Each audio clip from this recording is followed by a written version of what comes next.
How about you? I don't think I'm ready for anybody. That's a first. Sometimes you even find a way to root for someone that's really unlikable. I'm surprised you're not rooting for... Hey everyone, welcome to another episode of Pointless Discourse with myself, Hoppocalypse, and Itisdpayne. Hello! I can't think of anything about this movie that would have been a fun intro. that I could do without, like... spoiling anything. Just, I feel like one of the characters.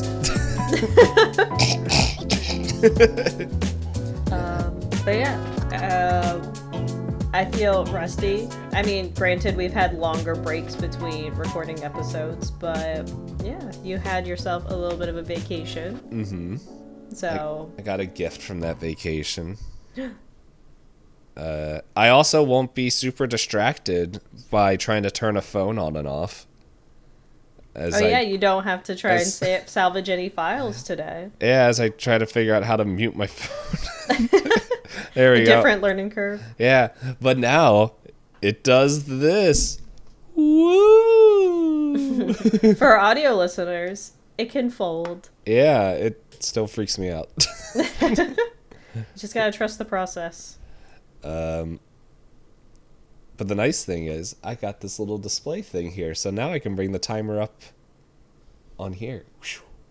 That's the weather. What is this? That's the timer.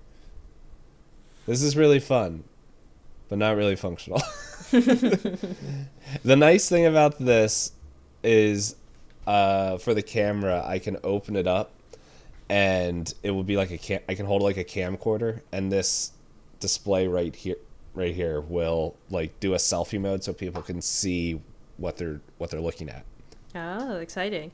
I do remember seeing people like ask like, oh, why are a bunch of pictures from like the 2000s and like the 2010s? Like, why'd you guys pick such weird angles? It's like, because we couldn't see. Yes. We had to like take the picture and hope that like, all right, this one's good enough. Yeah, so I don't know. It's pretty neat. It's the first time I think I've been excuse me, actually having fun with technology. Technology for a little while has felt like, how can we be like that guy, but only a little different? Mm-hmm. But the nice thing is, we had somebody that we're going to be watching now that said, why be a little when I can be way different?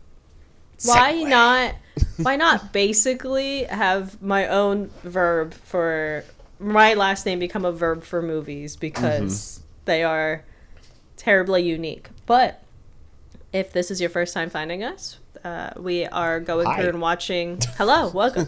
We are watching through different directors for this year. We are now into month 9 of the year. Time is flying. Yeah. Still feels like it's August somehow. Somehow. But yeah, so this month we are watching David Lynch. And like we said, he's a very unique type of director. I think both of us are... Like, I had seen Eraserhead before, but you said you mainly watched Twin Peaks. I've not finished Twin Peaks.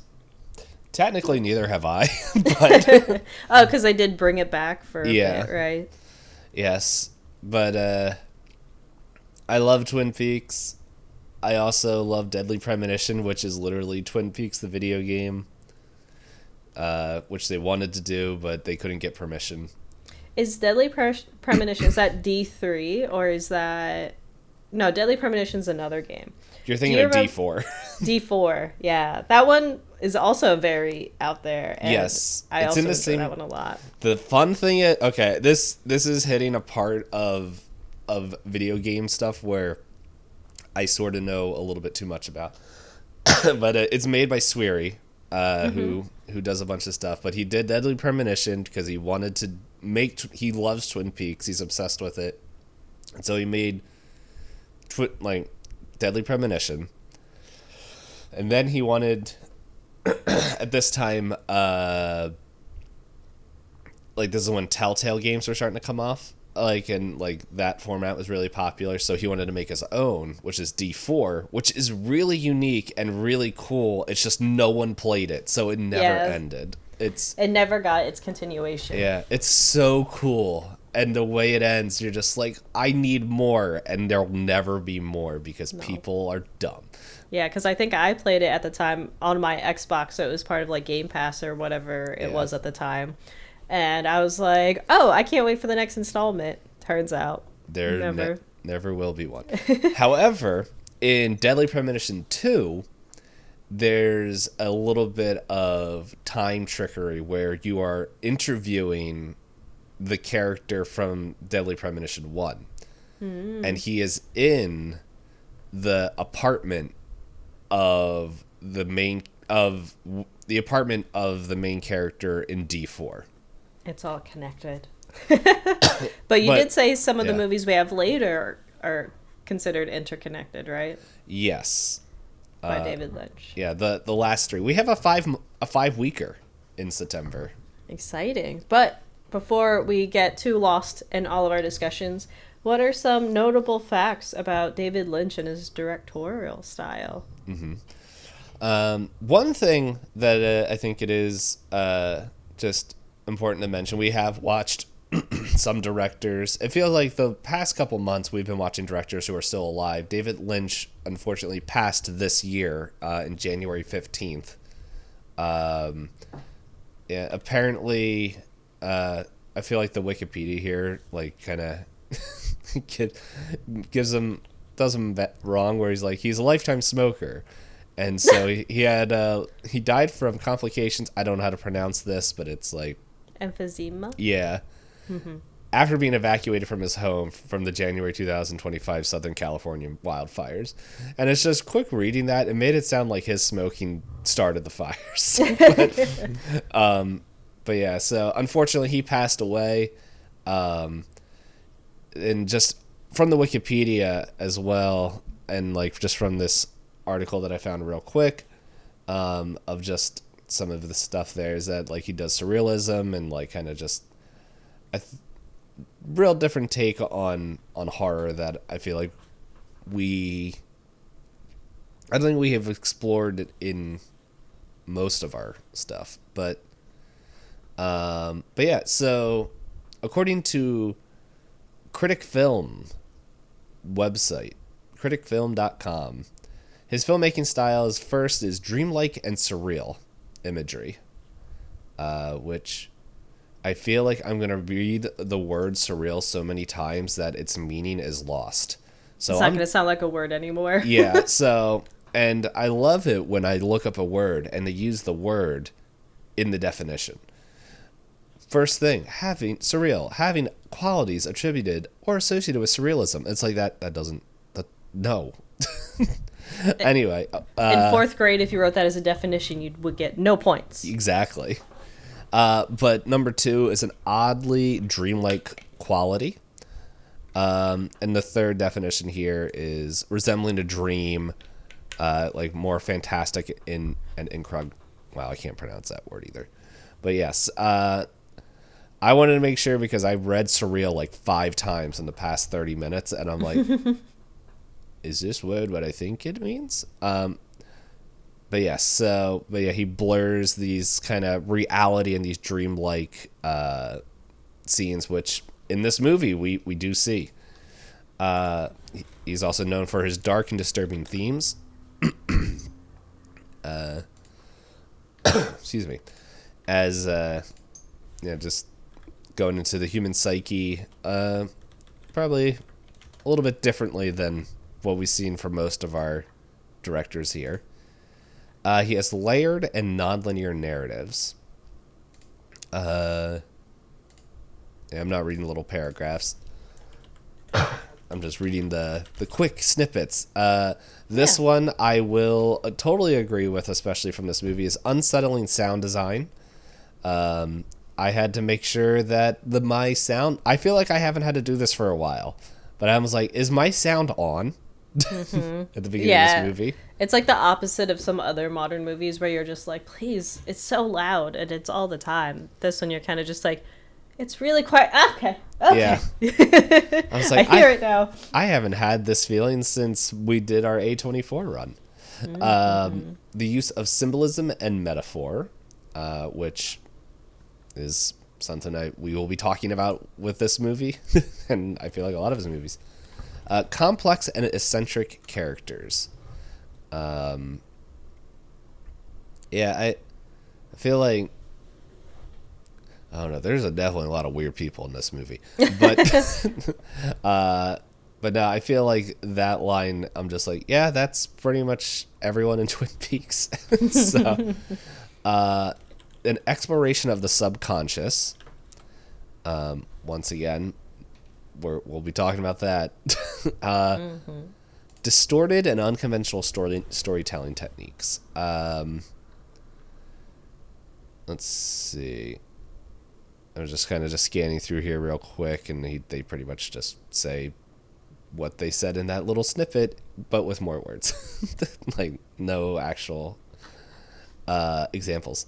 Haunting and memorable visual aesthetics, which just brings me back to what I was telling you of the one guy who said this movie was made by the devil. Not the movie we watched today, but a movie that is on our list. And a reflection of absurdity of the absurdity of existence. Pretty much like, what is the point? Like the meaning of life and identity and stuff, all within there. Which I feel like this is his first movie, Eraserhead, from, if I remember correctly. It was made in 1977.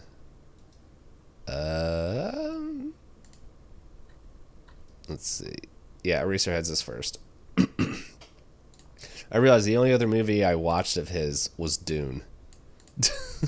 Oh, right. He, with a very old Paul Atreides. Yes. And the fun thing is, the Paul Atreides in this movie is the main character of Twin Peaks. So, yeah, that's what I mean. Like, at the filming of his version of Dune, I was like, that's a 30-year-old man. Yes. I will say there's a very interesting documentary of the best Dune adaptation that we will never get. I watched it. It was really interesting. Called Jaworski's Dune. I think I'm pronouncing his name right. But it's pretty much this guy who, like, pretty much, like, he set up this team and he wanted to make Dune and do all this stuff with it. And they wouldn't let him do it. But from there, it's the guy who designed the aliens got found from this project. Like, everyone that was connected with this project went on to make monumental and historical films, or at least contributed to it. I think the most famous one is I'm blanking on his name, but the guy who designed the Xenomorph. Geiger. Yes. H.R. Geiger. Mm-hmm. So it's a real fun. Not fun. It's a very interesting documentary, especially if you're a fan of Dune. But anyway, that's not what we're talking about. Lots of tangents. Yes, just like a Lynch film. But yeah, so do we want to just kind of jump into it and roll some dice and see who's got to give the synopsis and ask some questions? Yeah, so again, as a reminder for anybody who is less familiar with the format that we have for these podcast episodes, we both roll 12-sided dice because, like we said, we're watching different directors, a different one for each month. And whoever rolls highest gets to give the short 1 or 2 sentence summary of the movie, spoiler-free. And then we will jump into some spoiler-free questions to kick off discussion. And then we go to Spoiler Town. Mm-hmm. You will be warned. There will be choo-choo sounds. There will be the start of a timer. Eraserhead is a fairly old movie at this point. 1977. I can't do the math. Pretty old, 48 years old. I'll find out right now. 1977 minus. I just did the math. Okay. I thought you were just throwing out a number that sounded. No, in 2 years it'll be 50 years old. So. Oh, and then they'll come out with a 50-year anniversary. Special DVD edition. But yeah, so then dice time. Yes. You know, with me getting over a cold, this is what I'm going to win and have to give the synopsis. I rolled a 6. I rolled a 7. Oh, Apparently, you're just not allowed to talk in this it's series. okay. Today, I'm okay. All right. So, for the quick non-spoiler summary of this movie, how do I go about this? Yeah, have fun. We follow a guy who is going through it when his life changes unexpectedly, when there is a new life brought into it. Yeah, it's life is the technical word for that. Technical term. But yeah, I think I'll just leave it at that because again, based on what Payne shared about a lot of Lynch's kind of core things to his media, there's a lot of very vague but deep imagery that leads to discussions that are, unless you've watched the movie, like if we just throw it out there, it just ends up being like, what did you say? It's like, it makes sense in the context of the movie. Yes. Well, sometimes it doesn't make sense. But this feels like one of those movies that if people are like, I'm going to start a movie club, I'd say start with this and make sure the people you're starting a movie club are the kind of people you want to spend time talking about movies. Because I think this one you can interpret in a lot of different ways, which I appreciate about media. There, a lot of movies I feel like we've been watching recently are pretty straightforward. Yeah. Especially the July movies were very much like, and this is how it all wraps up. And I'm like, well, there's no need to think, I guess. Everything is handed to me. Yeah. Even with Del Toro, like, it felt like there was wrapping up with it. Yeah, like Pan's Labyrinth is the only one that I'd say was a good discussion movie as well. Because there are some things left, like, up to your own, like, studying outside of the movie. But otherwise, yeah. And then, Ip Man has very clear endings. Taika Waititi, wow, I can't pronounce names. Like, everything's wrapped up, but it still feels like pretty much all the movies that we watched, I feel like, is very clear endings. And I feel like with Lynch, I feel like Kurosawa, not so much. Yeah, well, for some. Yeah, it just depends. Some of them, they make it out. Some of them, they don't. Yes. The ones where they make it out, you have a lot of guesswork on people's motivations. But in any case, do you have some questions for me? Yes. If this was the only movie you've watched of this director, would you watch the rest of their catalog? Yes, because this was the only movie I had seen by this director, and I am watching the rest of his catalog. I know I went into this, the first time I watched this, I think by definition my frontal lobe wasn't fully developed, and watching it with my frontal lobe more developed, I don't think I understand it any more than I did then. And that's okay. How about you? Yeah, I think it was interesting knowing that this is his first movie and watching a lot of Twin Peaks, seeing some of like the similarities, because like I feel like with a lot of these other directors and a lot of the stuff that like I enjoy in directors is like, oh, their camera work and stuff, and there is some camera work in here, but it's just like the way he sets with the camera isn't like how I gotta look at the directors again. Like, it's not like we're Wes Anderson where everything has to be matchy. And I feel like Spike Lee has the thing that we kept laughing about is like the treadmill camera thing. And then like, but like the camera pretty much just sits there, and then it's like all the strangeness happens in the shot. And it's like, oh, okay. But no, I definitely, I would be intrigued to, and I am intrigued, even if it wasn't required watching for us. But yeah, it's No, I would watch more. Okay. How much did you root for the characters? No. Correct answer. Uh, How about you? I don't think I rooted for anybody. That's a first. Sometimes you even find a way to root for someone that's really unlikable. I It was. I'm surprised you're not rooting for Businessman at the end with his fancy suit where he goes, "Yes, kid." No. He was in there so short. I was like, what the? No, I think my brain was like, I think this is when I was also starting to catch the cold. And so brain's just like, I'm just Everything doing. was extra surreal for I'm you, like, huh? I'm just trying to hold on right now. But Yeah, I remember you messaging. You're like, "Are we meeting this weekend?" I was like, "No, you're fine. We're meeting Wednesday." yeah, because like on the new phone, I put everything in except for this, and I'm like, and it wasn't so much the reason like for the cold. It was more like, I haven't watched the movie. When are we doing this thing?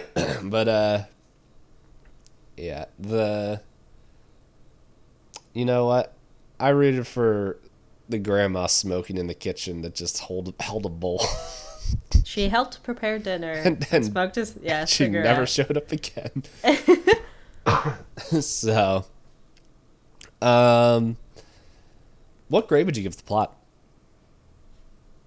It's hard because what is the plot? Like, like again, like you said with other movies, it's very easy to see how the story progresses and what it's supposed to be. So this feels like one of those pieces of media that I feel like it's not fair to say plot because it's almost like, how would I explain it? For me, it's like you either watch this movie and you're fascinated by it, or you watch this movie and you're repulsed by it. So then it's like a love-hate relationship almost. I feel like that's gonna be all his movies. Yeah, but I mean, so Yeah. it's hard to say that it benefits us to talk about the plot, Yes. whereas every other movie is a plot-driven movie. So I guess overall, I would give this, for me personally, when it comes to the pacing of all the imagery that's brought onto the screen, I guess a B plus. There's some things I would have been curious if we sat with more, or some things that I think I would have liked to see emphasized differently, but not so much that I don't know. I don't know if it would benefit the movie for me to have my curiosity fed. How Yeah. about you? I would probably. I think I would give it around the same stuff because it was just like it was just, I guess, trying to figure out like I think I would like to watch the movie again just to be like, now that like I guess the shock factor of like all the imagery that's in there, like I've there is I guess like a theme that at least on Reddit what a lot of people were agreeing with, and so which we'll bring up in Spoiler Town, but there's like certain characters in this movie that I'm like, I think I need to, now that the like, okay, I know what happens in the film, can I figure out like who is this supposed to represent, or like should I just try to find and read an article about it? So yeah, so I guess it's ranked pretty high because I'm like, I want to know more. But So yeah. kind of like the same thing. Like you're curious, but like, would it mess up the flow of the movie Yeah, if we got more information? I think where most movie with all the directors is like, we want you to explain what's happening. I think there's a magic that's in this film of not knowing. And the less we know, and the less that we are the less information dumps that we're getting is actually helping with that whole like what he's known for. Yeah. This like dreamlike thing where it's just like, is this what's actually happening, or is this what's happening in his head? So, whereas there's most stuff is like, okay, no, this is in his head, and then there's other stuff where it's like, is that what is real? So, and then the last one is, how likely would you recommend this movie to others? Again, if I was in a group of people where I think we could have healthy discussions, I'd recommend it to them. If I was around people that like to turn their brains off during movies, I would not recommend it to them. Mm-hmm. Because that's fine. I'm not going to, like, fault someone for wanting to, like, escape using movies and things like that and just relax. That's fine. But I don't think this is your movie if you're looking to have a comfortable, relaxing evening. Yeah, I don't think, from what I know of the Lynchian movies, is what you want to do to escape. But, yeah, I think this would be definitely a movie that I would have to know the person a little bit more and know, like, okay, what are you interested in before recommending diving into Eraserhead. Yeah, because, like, I'm part of a horror book club that meets in person, and based on the way that we all talk about books, and I've met some of them outside of book club and the way that we talk about things, I was like, okay, I would love to talk to you about this movie and our opinions and thoughts. And then I'm in, like, general book clubs, and some of the people there are just like, I'm just trying to, like, watch my, like, cozy thing. I love to read cozy fantasy, and I love to, like, chill out. And I'm like, I'm happy for you that you found your genre. I would not make you watch this movie because you don't want to sit in these feelings, and I'm not going to make you. I would, and I want to be there for it. But yeah, so expand your horizons. But it's not an easy movie to recommend. But like you said, this is probably going to be the case for all of his movies. Except for next week's. Yeah. I was trying to see if I could get it on hold through my library for the DVD. Somebody has it rented out. Oh. And I was like, oh, okay. Well, I hope I have logins to some other services. I will say real quick, because I feel like there is a Lynchian movie that like when I was reading and everyone recommends to watch is Blue Velvet. We will not be watching that just because there's a lot of theme and materials in there that like pretty much Hop and I, we don't want to make it required viewing. We would, like, if we want to watch it, if we're interested in watching after watching all his other films, to do that with just the subjects and definitely the warnings that we were reading about it. So I just figured that will come up if once Lynch is brought up. It's like, oh, you're gonna watch this? So no, the Blue Velvet will not be part of it, even though that is what is one of his bigger films and more well known. Oh, Eraserhead's in the Library of Congress. It was a preservation. That's a fun fact. Yeah, I just saw that in 2004. Who was the president to that? Was that Obama? 2004? No, that was Bush.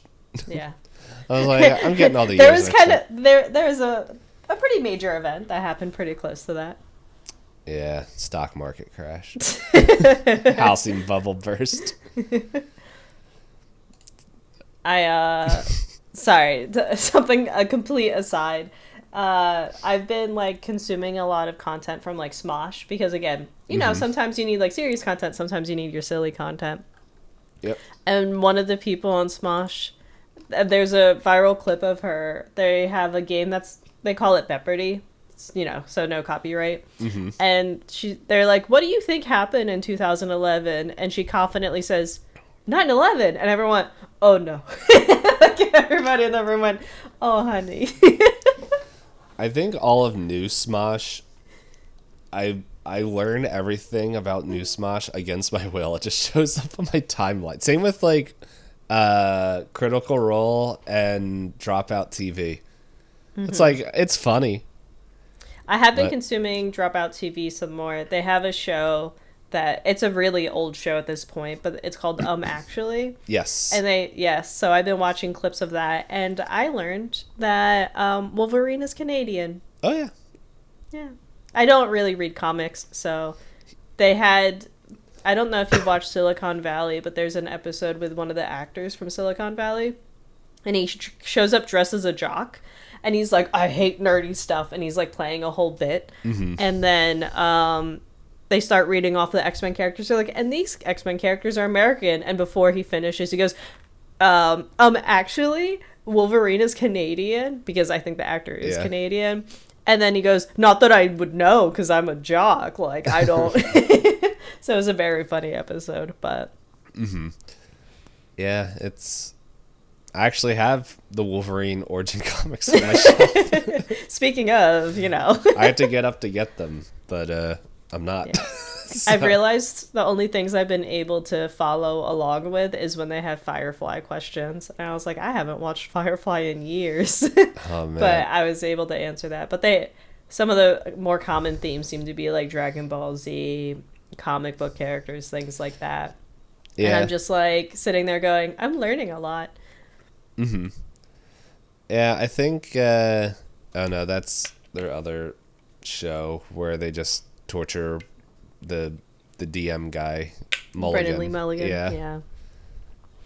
So Game Changer, is that the one? Yeah, I think so. Yeah. There's an episode where the only rule is he's not allowed to win, and that was a very funny episode. I seen that clip many a times.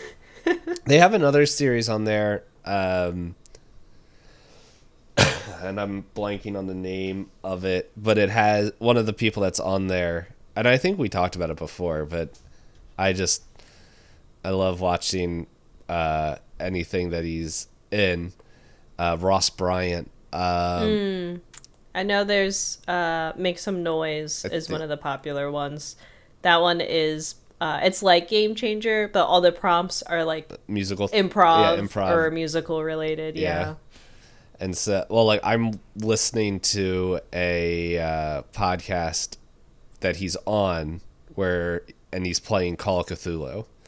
And so it's just like, oh my goodness, this is so great. Just listening to him. And it's just like, I remember listening to games that he was playing in before, like during COVID era, and then when things started opening up, it's just like he exploded in like everybody wants every him. appearance. Yeah. So I'm like, oh man, I knew him when he would just play Blades in the Dark with the nerds. But yeah, we're gonna start the timer now. Yeah,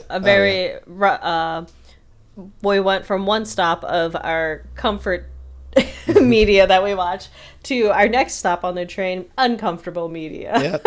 So, choo. So I will say though, I don't think we do mentions like, hey, if you don't want spoilers, don't like stop here, get off, toot toot, we're leaving.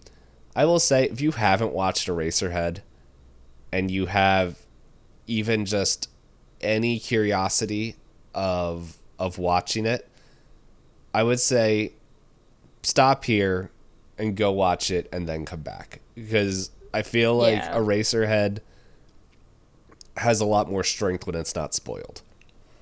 It is. The less you know about it, the better. Yes. And the other thing I was gonna say is, if you do end up hopping off the train and you want to like know what we're going to be watching next week, in case you want to be prepared for next week, is The Straight Story.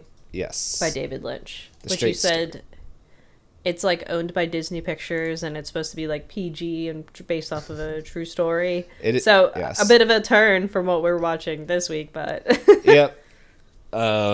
Yeah, so we're doing that mainly because I just thought it'd be interesting because like all his other stuff was like Dune, which I don't think I would want to watch his Dune again. Like, it's not terrible, but it isn't good either.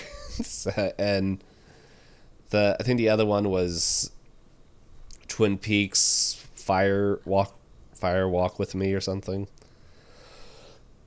So, there was it seems like there was other movies he did that were connected with other projects. So, and since we weren't doing Blue Velvet, and there was another one, I'm like, this just doesn't look interesting. And so, yeah, the Straight Story, it was, I don't know, I thought it'd be interesting. It's interesting. Yeah. The Straight Story is the only one where he doesn't have writing credits on. Which I think is interesting to see. Yeah. Because we did that with Spike Lee. Yeah, that was not our favorite Spike Lee. It wasn't, but it was interesting. And then we're going to... It had the scene. Yes. The scene that you love. But we will be getting into... But then we'll be swinging right back deep into Lynchian stuff. So... But yes, I'm going to start the timer as the train takes off in 3, 2, 1... Toot, toot. Oops. Yeah. So where do we even start? Oh man. So do we want to just start with the beginning? Or here's what I'll do. Yeah. All right. So I know that there's a lot of themes and things you can take away from this. What was your first impression before you looked up anything on Reddit, as far as what you got, what vibes you were getting from the movie? It felt like... Well, at first, I didn't know if the baby was real. Okay.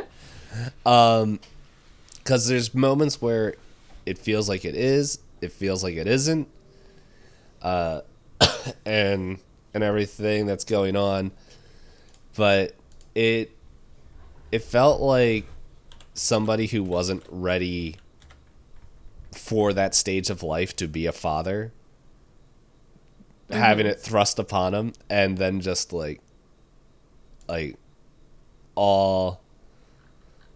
guess, all the worst possible things, or all the fears just that aren't coming out from beyond the surface. So, which is why it's most of the time it's I feel like we're in his head. Okay. That makes a lot of sense. Yeah, so I think the first time I watched this, I didn't know what to think of it. I just took it I was at that age where I just took media for what it literally was, and I didn't know how to think critically about it, and I was just I just feel uncomfortable. This watch, before I looked up anything, to which I only looked up one article and it pissed me off, so I didn't really look up much. I took this story to be about loss in terms of, how do I say it? In a way that what if the story in some ways is about his young girlfriend, right? Because they're not married, but they're forced to marry. What if she made a decision or lost the child young, and then the representation of the baby is him and her's relationship, and how he can't get over the fact that there was life and now that there isn't. He doesn't know how to grapple with that fact. And the reason I thought about it in that way, I know, is because he gets mailed, for lack of a better term, I interpreted it as kind of on one term, it could be the umbilical cord, or it was small enough and later on becomes it grows into something. Maybe it's him thinking he got in the mail the actual lost thing, because there's even the discussion in the beginning with the mom and the daughter saying is it really a kid, because it's so premature, and he was the math doesn't math and everything like that. So and then sexual intercourse. That's why I should have opened up the episode. But yeah, so I took it as an interpretation of a man who's been told he lost his agency in the situation and in the relationship, and that the relationship doesn't heal from it, especially when he has like that lingering feeling when he does pursue somebody else, and there's just a thing over the corner of him like crying, and him just pretend, for lack of a better term, just pretend, hoping it'll die on its own. Mm-hmm. So that's my adult brain and how I was kind of interpreting this movie, especially like with the character singing about how everything's better in heaven. Yeah. And how he seems to have closure with it towards the end. I was curious if he like imagined like, oh, this is a daughter I could have had, and now she's like living a life out here and things like that. And then when I read the screenwriter article, it just said like the most surface level shit that I could have ever imagined. It was like, it's about being scared about being a dad. I was like, think past that, please. And they wrote, but nobody really knows what it means because he says it's not about his daughter. And I was like, you're writing an essay to fill out words. Why did I waste my time reading this? Because the title article is like, you won't believe what the meaning of this movie is. And it's like, we don't have any information to prove that we know what the movie's about. But no. Yeah, so that's my current interpretation of it. Sorry, I scrolled down to the production thing in the Wikipedia, and it said, let's see, I think I read that his daughter was present on set for a lot of the filming of this, which has got to be bizarre. Yeah, but it said in the play, let's see, the script would have resulted in a roughly 45-minute long film, which AFI felt was too long for such a figurative, non-linear script. So in its place, Lynch presented Eraserhead. There was a different movie he was working on. So he presented Eraserhead, which he developed based on a daydream of a man's head being taken to a pencil factory by a small boy. Which is like the whole end. But yeah, no, I could see that as well. The like both, like I feel, unless there's somewhere where he's like, this is what it means, if it feels like that it could be both, and it's the way it's filmed is purposely left vague and open for like personal interpretation. But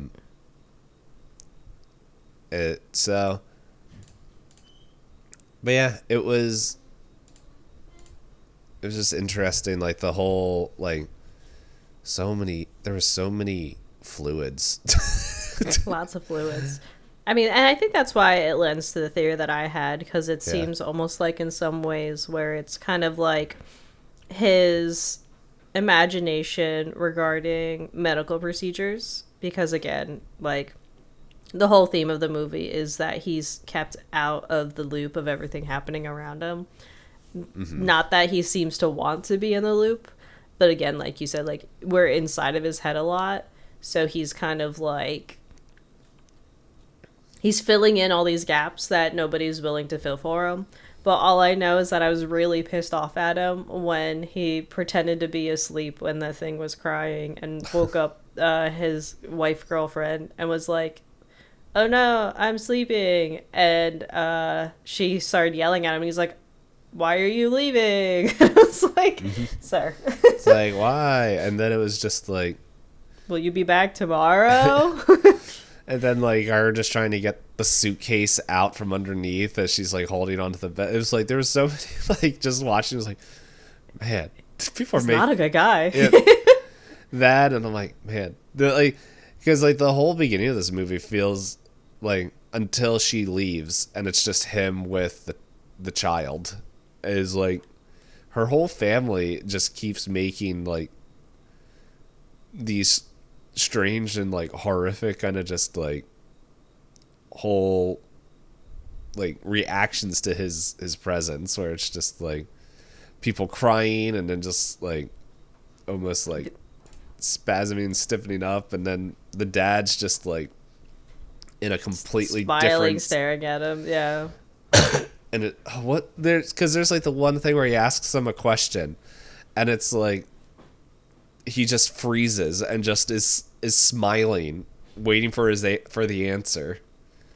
Yeah, I think that's the part where like the mom runs away after like the chicken is oozing, and then the daughter's like, I'm leaving, and then he just like smiles at him while she like, oh, like I do love the scenes where like you have people with extreme emotions in the same shot, because you as the viewer, you're like, she's crying, he's overly happy, she's screaming in the distance. Mm-hmm. Where's grandma? Grandma's What's just, the main character doing? yeah. And where like the main character is just like he's the only one not like caught in like the emotional bubbles that is like Her family. yeah. Which it's like with your theory, like with the way you were perceiving, it's like yeah, like with the loss of the child, and like if the dad didn't approve of the other guy and everything, And the mom's the only one willing to say anything about it. yeah, so it's just like, okay, if the child's gone, like he's just like, well, I don't have to worry about that. Like, unfortunately, as a something in the 70s probably was a more common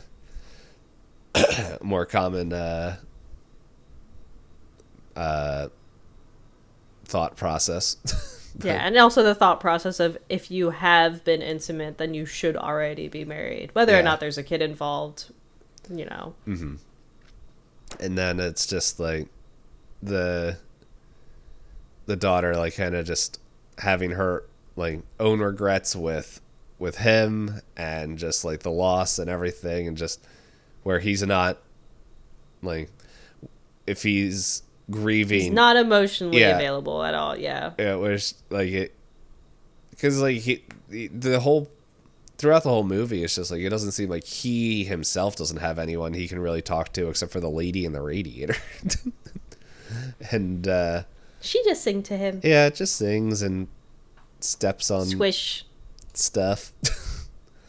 Stuff indeed. Yeah.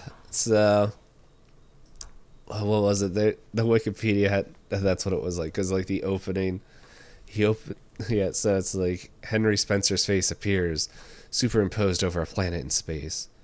He opens his mouth and a spermatozoon like creature emerges. I'm like, I don't even think I'm pronouncing that word correctly.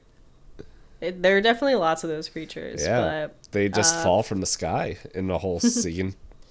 But what did Reddit seem to interpret this movie as?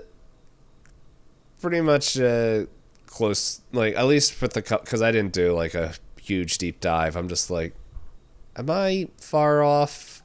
And that was at least what a lot of the one I was reading. The guy, like he was talking about, pretty much mentioned some of the similar things of, it's just like the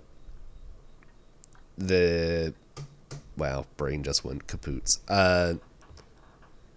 Yeah, like somebody who's trying to like kind of having his worst fears of what fatherhood would look like.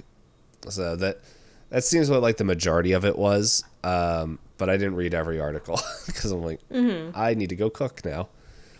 And so yeah, it's,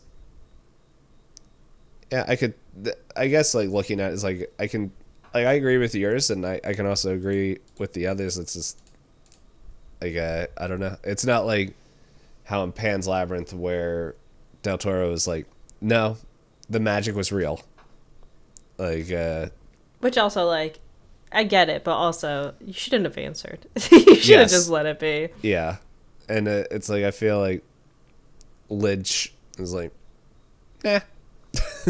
It's like, well, now he's not really saying much of anything, but yeah, it's, and I don't know, I haven't done a ton of looking into things to see if there was other areas, like if like in interviews or something later was talked about, but no, from what I could read, he kept it as just like which I think you should as an artist. Like, it's what you want it to be.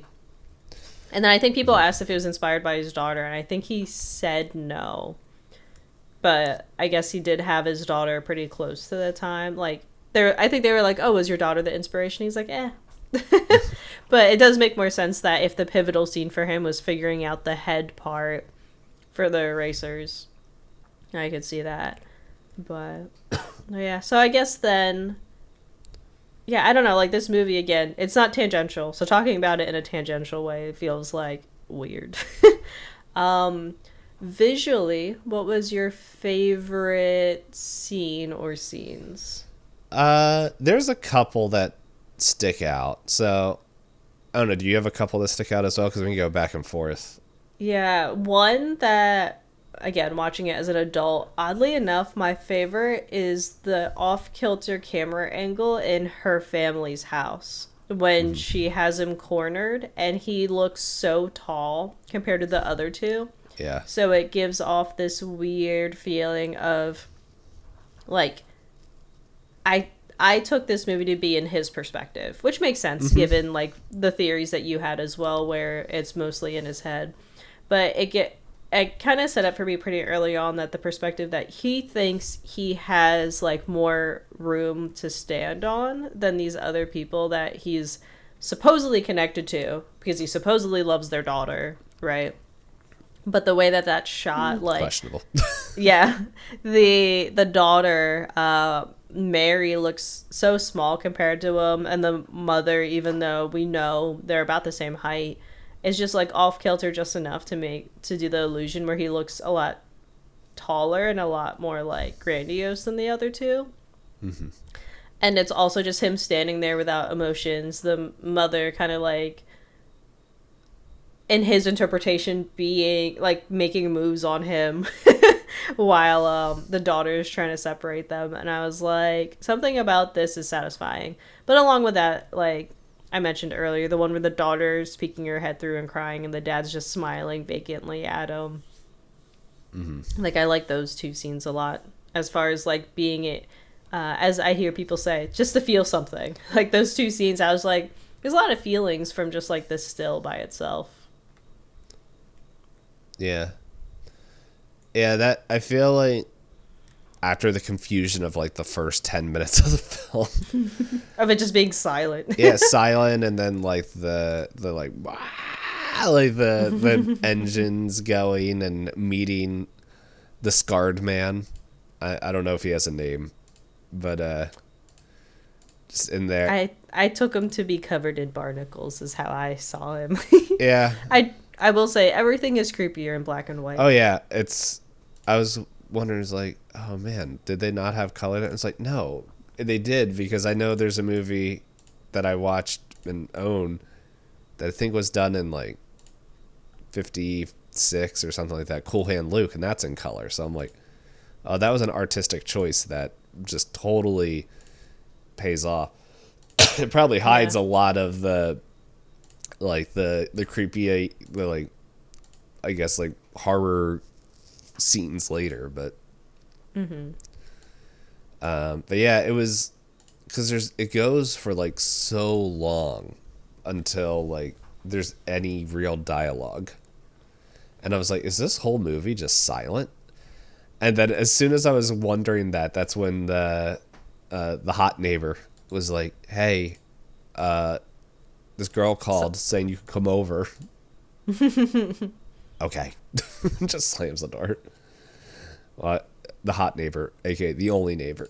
But and yeah, and then, like, he goes over there and it's just like the whole, like, setup for that is, like, you can feel the tension without them even saying anything. Like, you know there's something happening and something's not right, because it's just, like, the whole, like, mechanical and how everything's breaking around him, to the point where the girl's just watching for him out there, and he's just like, do I really have to go in? And it's like this whole hesitancy, and then it's just like, you go inside, he's like, well, yeah, if this is what happened every time I came over, I wouldn't want to come over either. But yeah, just, like, yeah, it was that whole interaction with the family was really good. Mm-hmm. I need to get a quick sip. Yeah, I'm trying to think if there's any other scenes in particular that I was like, oh, that's gonna stick around. There's one. Well, you give a thought. There's because I have a couple. The first one that I think is going to stick in my head for a while is I think this is it's the day after. I don't want to keep saying girl. His Mary, yeah, after Mary leaves, and he's just like sitting there, like watching the, excuse me, watching the baby, and he's just like, okay, and like he wants to like go check the mail, and so he's trying to leave, and then like the baby's crying and all that stuff, and he's looking at him or Ed, and it's just like, what's going on? And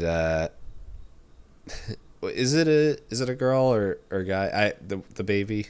I don't know that they even name it. Okay. Yeah. But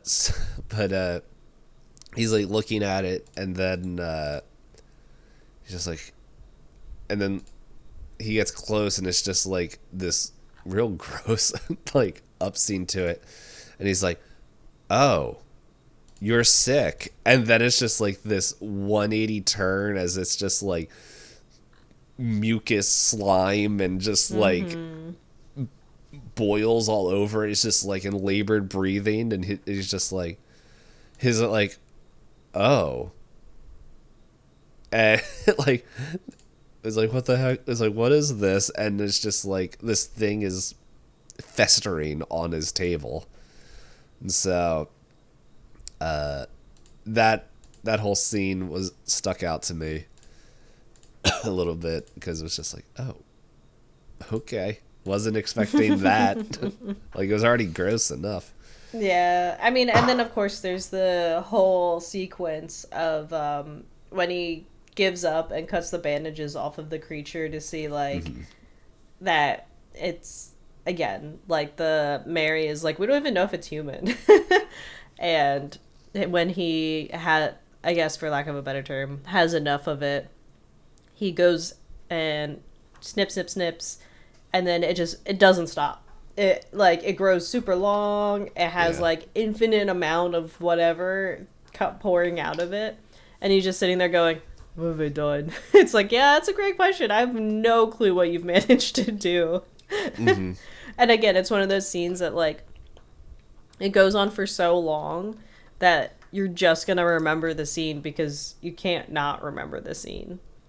And I think whatever like soundtracks they used for the creature really do set the stage of you going, man, I could not. I do not have it in me to be able to care for something that makes these noises. Yeah, it's actually, no, never mind. I'm not saying that on a recorded thing. So, yeah, it's nothing wrong, but it's just like, don't know if the person would want that going out. So it's just like, well, I'll just hold on to that. Yeah. So there was that scene. The other scene, I guess, sticking with the baby that I thought was interesting, and I can't remember if this is when he is spending the night with the neighbor or if it's afterwards when it's just the head flying around the room and just like in different sizes and like just drifting around.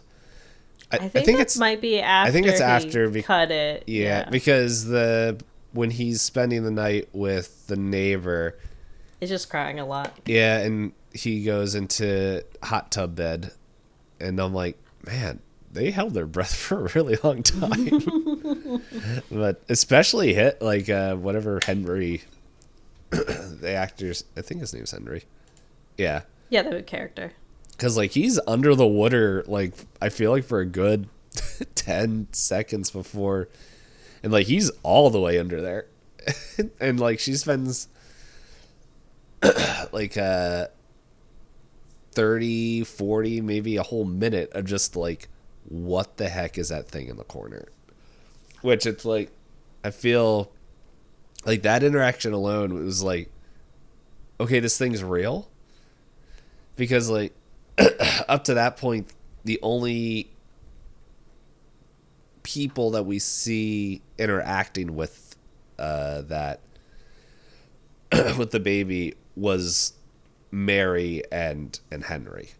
There was no like external interact, like there was nobody outside the two of them that interacted with the the baby. And like and she just looks at it. It's just like, Yeah, like she's like go acting under. like she can hear it, but then she's like, but the makeout is so good, it don't matter. So that's why like part of me kind of imagined it as more of like kind of, you know how people say like, oh, I have like an angel and devil on my shoulder, and I always like hear the back and forth inside my head. I feel like inside his head is just baby. Yeah. And it's like with your side, sorry, not side, but the way you viewed it, it's like it could have been like some memento or something that he had sitting on there, and it's just like it's not like, oh, here's an urn of grandma sitting there. It's like, who knows what it could have been. And so she's just like, is this really what I want to do? And then it's like he's like, okay, maybe we can do more. And then it's just like the creepiest dude, just like, hey, yeah, you know what I'm doing. It's just like, oh, okay. Yeah, that guy was a little bit too excited to do all that. Okay, we got like 5 minutes left. Yeah, so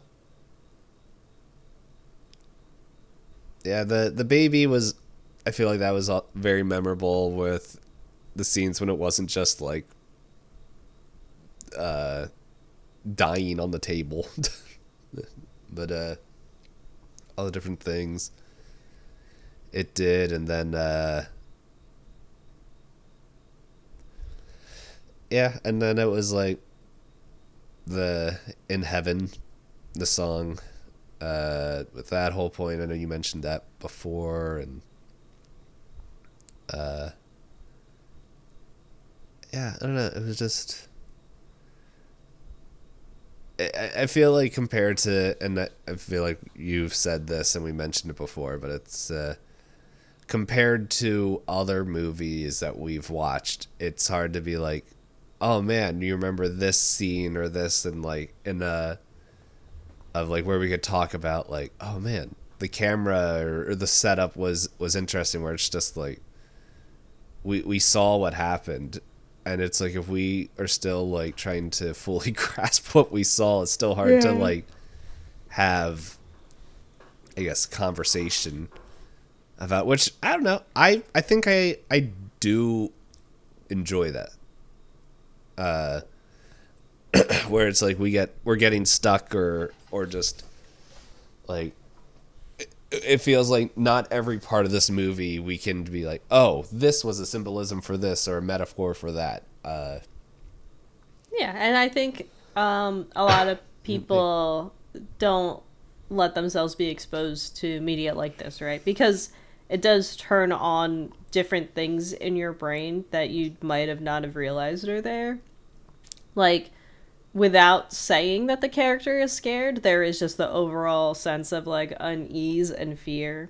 Without saying out loud that the character has anxiety, he clearly like disassociates and has moments that are like uncomfortable. So it does lead to like a lot of moments where it's like you said, like, is it head? Is it feeling? Is it true? Is it thought? Is it like catastrophizing? Right. It could be any and all of those things all at the same time, or it could be none of those things, because I think in a way, like, I think it's okay that nobody has a perfect answer about what the movie's about, in the same way that, like, people will go to museums and go, the meaning of this is because of this. It's like, or maybe They just like cats. Yeah, maybe they just like cats. Or maybe it's brightly colored because that's the paint they had at the time. Or it does mean something important. But, I don't know. I think it's nice having kind of these sets of movies where we get to interpret things. Because I know some of the movies we've watched, we were like, why did they spoon feed us everything? Yeah. Because it gets less interesting when it feels like the director doesn't trust you to have a thought in your head. Mm-hmm. Like, I understand on one hand, like, oh, I don't want people misinterpreting it. And it's like, that's fine. But sometimes there should be stuff that you can let people relate to in unexpected ways. I feel like this movie is a good reason why we need to let more artists make films. Darn you, capitalism. Yeah, it's because this movie, like, I feel like the only way a movie like this would come out now, and with any hope of being close to what we saw, would have to be done through like A24 or an indie direct to video thing that no one would see. Like a community funded thing. Yeah. And this, in a way, is community funded. I think I saw in the trivia that he raised funds through it through some of the people that are in the movie or some of his like childhood friends. It is his first film, so apparently. Yeah, it says. Oh, go ahead. On IMDb, it lists that production funds were donated by David Lynch's childhood friend Jack Fisk, who plays the Man in the Planet, and his wife, and additional funds were provided by Jack Nance's wife, who plays Henry, who worked as a waitress and donated her income, and by Lynch himself, who delivered newspapers throughout the film's principal photography. Oh, wait, was that the Barnacle Boy thing? Oh, yeah, Jack Fisk is the... clicked IMDb and I get... It's oh, bright. goodness. I thought I muted you. Alarm. I don't know how to mute you off the screen. Cool. That's right, everyone. New phone. I gotta figure out how it works. So, yeah, and it is interesting, like, according to the Wikipedia, like, the whole budget was $100,000, and the box office was $7.1 million. Yeah, it looks like through other quotes about it, or trivia about it, Eraserhead became, like, your favorite director's favorite movie. Like, Stanley Kubrick has apparently said this is his favorite movie. I think John Waters says he also loves this movie. I think they said George Lucas asked David Lynch to direct a Star Wars movie, and Lynch declined. I think I would actually like Star Wars if Lynch did that. And, yeah, it listed... but it did say that Stanley Kubrick played Eraserhead to his cast constantly to say, this is the energy I want for the movie. Oh, for The Shining. For Shining, yeah. So I could see it, because... They were definitely put on edge during the Shining movie. Yeah, I'm looking at the trivia now. To see if there's anything else.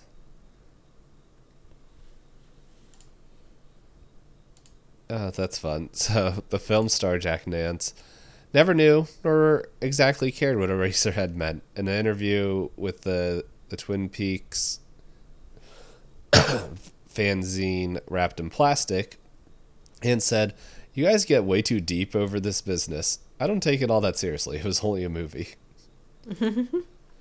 Which, I feel like that's what other people should take away from other movies. Yeah.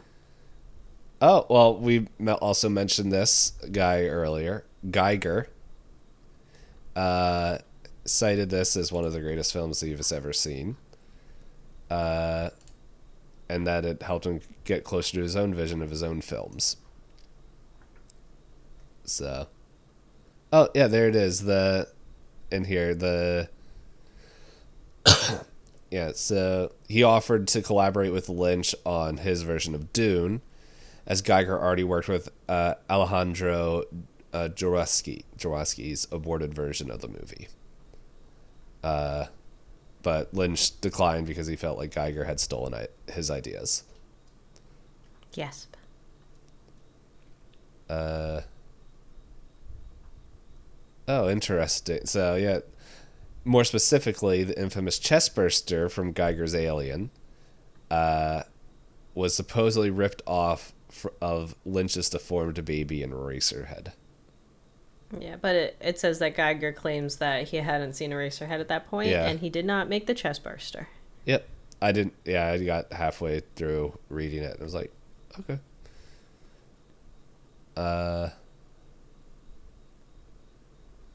Oh, and you know what? There's a good thing to end off here, which is literally the next piece of trivia, which is kind of what we were talking about this whole time, is that David Lynch refuses to say anything about Eraserhead because he wants to let viewers decide for themselves what they think it means. And I feel like that's something we're going to run into a lot with Lynch's films.